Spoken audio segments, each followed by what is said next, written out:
Hello everyone, आज की video में हम सीखेंगे बॉडी पार्ट्स नेम, मतलब शरीर के अंगों के नाम, हिंदी और इंग्लिश में। तो चलिए बिना देर के वीडियो को स्टार्ट करते हैं।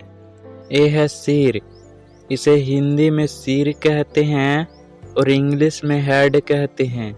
इसे हिंदी में बाल कहते हैं और इंग्लिश में हेयर कहते हैं। इसे हिंदी में माथा कहते हैं और इंग्लिश में फोरहेड कहते हैं। इसे हिंदी में आँख कहते हैं और इंग्लिश में आई कहते हैं। इसे हिंदी में कान कहते हैं और इंग्लिश में ईयर कहते हैं। इसे हिंदी में नाक कहते हैं और इंग्लिश में नोज कहते हैं। इसे हिंदी में मुंह कहते हैं और इंग्लिश में माउथ कहते हैं। इसे हिंदी में दांत कहते हैं और इंग्लिश में टीथ कहते हैं। इसे हिंदी में जीभ कहते हैं और इंग्लिश में टंग कहते हैं।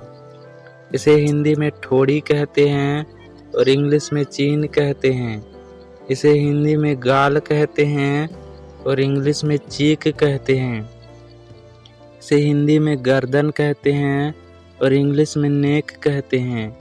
इसे हिंदी में कंधा कहते हैं और इंग्लिश में शोल्डर कहते हैं। इसे हिंदी में छाती कहते हैं और इंग्लिश में चेस्ट कहते हैं।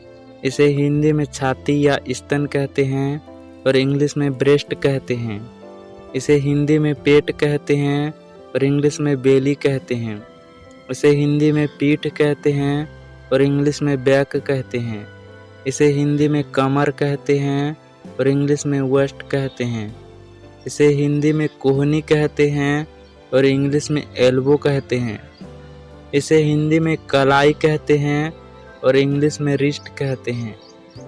इसे हिंदी में हाथ कहते हैं और इंग्लिश में हैंड कहते हैं। इसे हिंदी में उंगलियां कहते हैं और इंग्लिश में फिंगर्स कहते हैं। इसे हिंदी में अंगूठा कहते हैं और इंग्लिश में थंब कहते हैं। इसे हिंदी में नाखून कहते हैं और इंग्लिश में नेल कहते हैं। इसे हिंदी में पैर कहते हैं और इंग्लिश में लेग कहते हैं। इसे हिंदी में घुटना कहते हैं और इंग्लिश में नी कहते हैं। इसे हिंदी में पाँव कहते हैं और इंग्लिश में फुट कहते हैं। इसे हिंदी में टखना कहते हैं और इंग्लिश में एंकल कहते हैं। इसे हिंदी में एड़ी कहते हैं और इंग्लिश में हील कहते हैं। नेक्स्ट है दोस्तों पैर की उंगलियां, जिसे हम इंग्लिश में टोज कहते हैं। Thanks for watching this video.